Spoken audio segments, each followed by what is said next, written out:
বিহানের জন্মদিন উপলক্ষে কম্পাস সকাল থেকে উঠে রান্না করছিল। ঋতুজা চৌধুরী উঠে যখন কম্পাসকে রান্না করতে দেখে বলে, কি করছো কম্পাস? কম্পাস তখন সেখান থেকে সরে গিয়ে ঋতুজার কাছে বলে যে আমি রান্না করছিলাম। মনে হচ্ছে রান্না করছো, তুমি কি রান্না করতে পারবে? তুমি তো মনে হয় অনেক ভালো করে রান্না করেছো।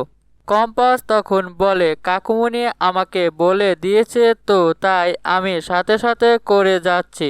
আমি আজকে রান্না করতে পারছি কাকুমণির জন্য। কম্পাসের কাকুমণি তখন বলে, শুধু বলে দিলেই হয় না, সেটা শুনে ঠিকমতো করাটাও একটা ব্যাপার। সেটা সবাই পারেনি, কিন্তু আমার কাছে মনে হচ্ছে কম্পাস যদি রান্না করা শেখে তাহলে আমার মনে হয় ভালো করেই পারবে। ঋতুজা একথা শুনে মুগ্ধ হয়ে বলে, কম্পাস সবই পারবে, কম্পাস অনেক ভালো মেয়ে, কম্পাস কি করতে না পারে? কম্পাসের দ্বারা সবই করা সম্ভব।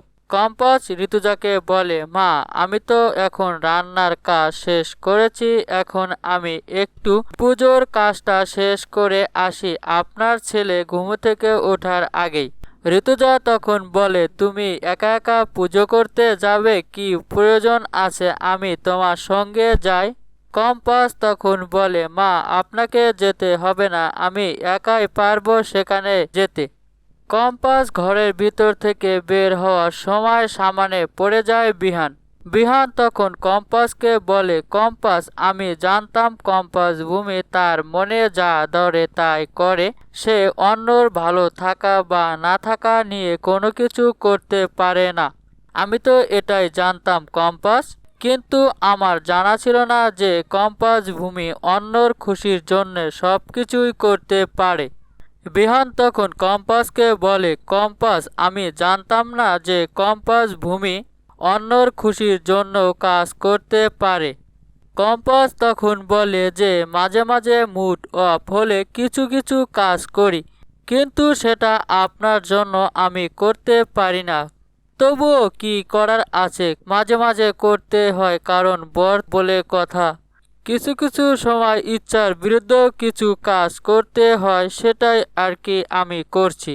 এই বলে কম্পাস তখন বাড়ির ভিতর থেকে বের হয়ে পুজো দেওয়ার জন্য যাচ্ছিল। এমন সময় রাস্তায় কিছু গুন্ডা কম্পাসকে অ্যাটাক করে তুলে নিয়ে যায়। কম্পাস তখন জ্ঞান হারিয়ে ফেলে। এদিকে ঋতুজা চৌধুরী কম্পাসের চিন্তায় পড়ে যায় যে মেয়েটা একা একা পুজো দিতে গেল, এখনো ফিরছে না কেন? রাস্তায় কোনো গন্ডগোল হচ্ছে না তো? মেয়েটার তো অনেক শত্রু আছে। ঋতুজা চৌধুরী অস্থির হয়ে মেঘমালাকে ডেকে বলে, কম্পাস কোথায় গেছে? কম্পাসকে তো আমি দেখতে পাচ্ছি না।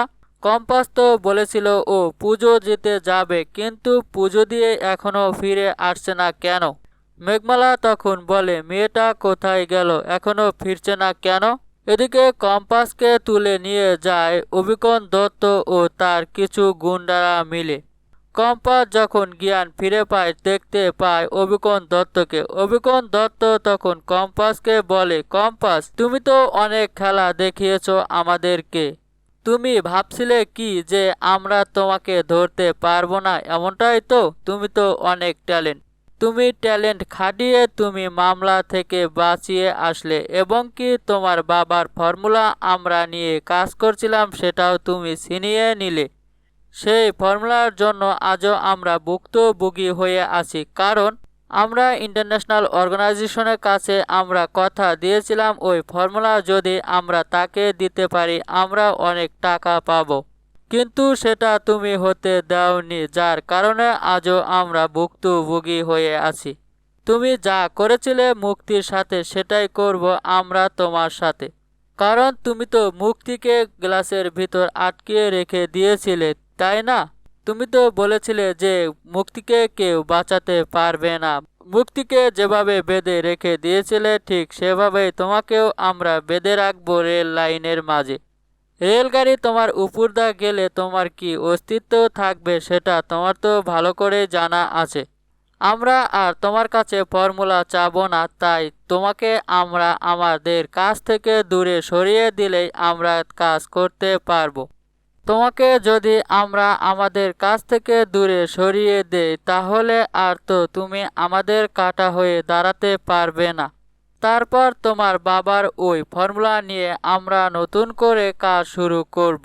একমাত্র তুমি হয়ে দাঁড়িয়েছ আমাদের পথের কাঁটা।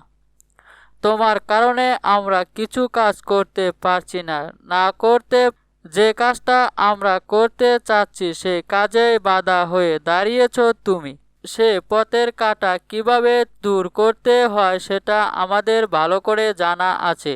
তুমি তো বারবার অন্যকে বাঁচিয়েছ এবং নিজেও বেঁচে গিয়েছো, এবার কে বাঁচাবে তোমাকে? কম্পাস তখন বলে, তোদের মতো শত্রুকে আমার ভালো করে জানা আছে, তোরা আমার কিছুই করতে পারবি না। কম্পাস কি অভিকন দত্তর হাত থেকে এবার বাঁচতে পারবে?